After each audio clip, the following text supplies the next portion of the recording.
Um grande olá para todos vocês, queridos estudantes. Bora estudar?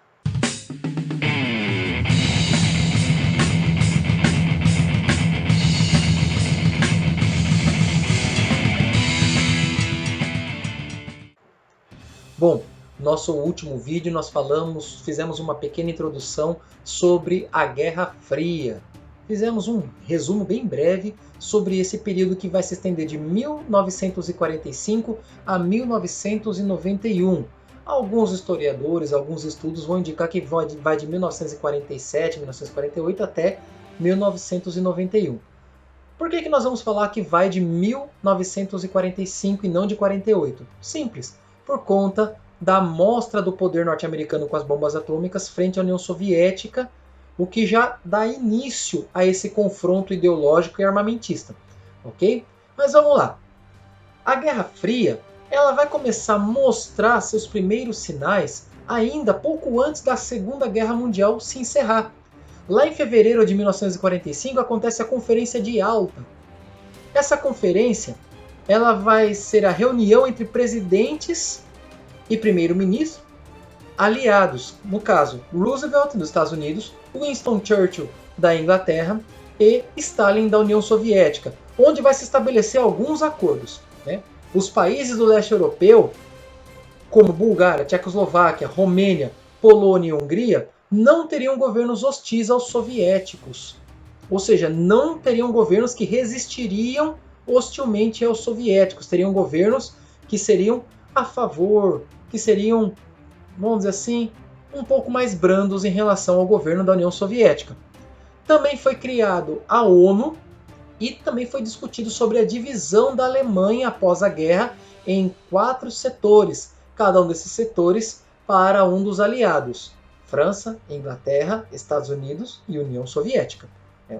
Sempre União Soviética separado desses 3, nós já vamos ver o porquê. Entretanto, esse clima meio amistoso entre as lideranças não durou muito tempo, já que 5 meses depois, ali por volta de julho de 45, ocorreu a Conferência de Potsdam. Nessa nova reunião, desta vez com Churchill pela Inglaterra, Stalin pela União Soviética e Harry Truman pelos Estados Unidos, já que Roosevelt tinha falecido, Stalin pretendia ali garantir os combinados que foram feitos em Yalta.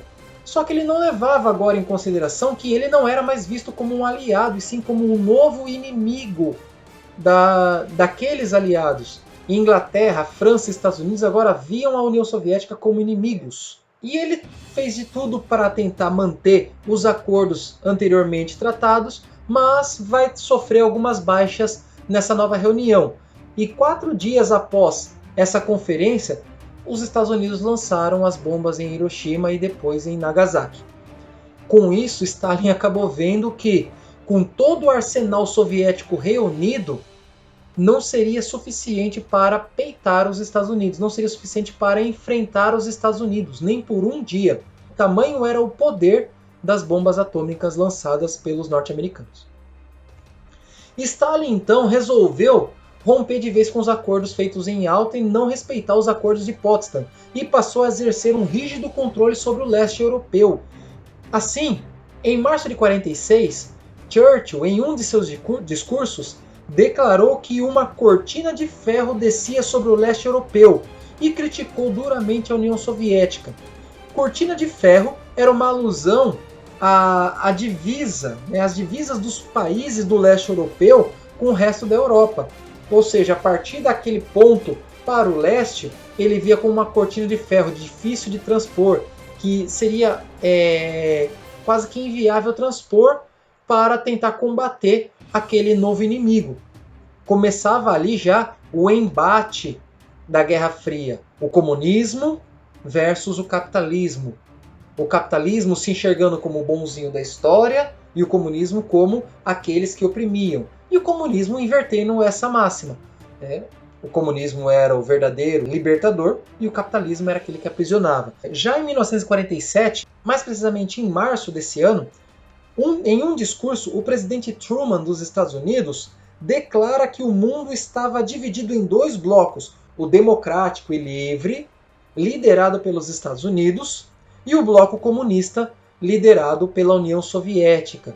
Olha só como já começam a divergir as falas. O democrático e livre, ou seja, se você não é democrático, você é comunista. Se você é comunista, você é escravizador ou é escravo. Olha como começava a Guerra Fria. Ainda em 47, para responder a esse pronúncio de Truman, que ficou conhecido como Doutrina Truman, essa ideia de combater os comunistas a todo custo, evitar a expansão comunista de toda e qualquer forma, a doutrina Truman foi respondida por Andrei Idanov, que vai discursar em uma conferência de partidos comunistas do leste europeu, afirmando que a União Soviética defendia a verdadeira liberdade, ao contrário dos Estados Unidos, que planejaria levar o mundo a uma nova guerra. Olha só, se você acha que hoje nós temos fake news, isso aqui, a Guerra Fria foi uma guerra de fake news de ambos os lados, com verdades também dos dois lados. Toda fake news tem um fundo de verdade e não foi diferente na Guerra Fria, muito pelo contrário.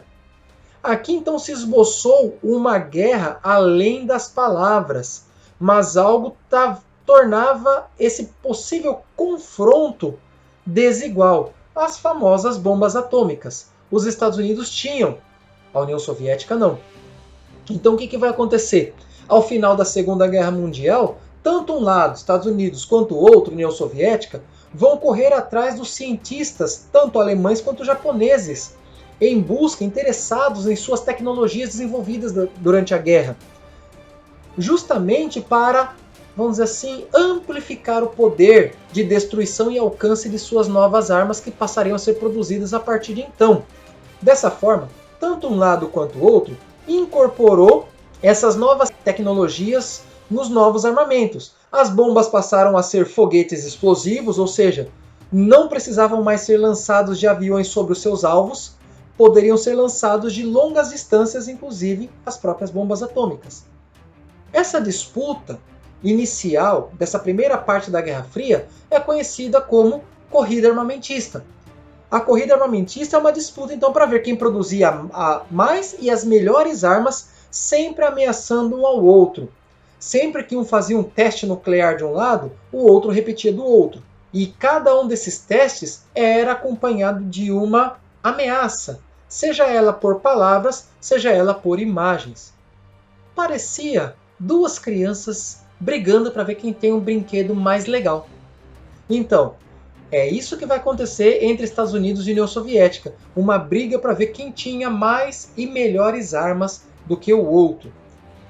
Ao final desse período da Guerra Fria, as duas potências tinham armamentos nucleares o suficiente para destruir a Terra mais de 10 vezes, provocando uma onda de medo em todo o mundo de que essas duas nações, União Soviética e Estados Unidos, iniciassem uma guerra nuclear. Com certeza, se isso tivesse acontecido naquele período, nós não estaríamos aqui hoje para contar a história. Esse foi o primeiro período, continuaremos com eles a partir do próximo vídeo. Falaremos um pouquinho mais das guerras armamentistas, dos conflitos armados, falaremos também sobre a corrida espacial e tecnológica, falaremos das mudanças sociais que ocorreram nesses períodos. Um bom dia para vocês, uma boa tarde, uma boa noite e se cuidem. Até a próxima.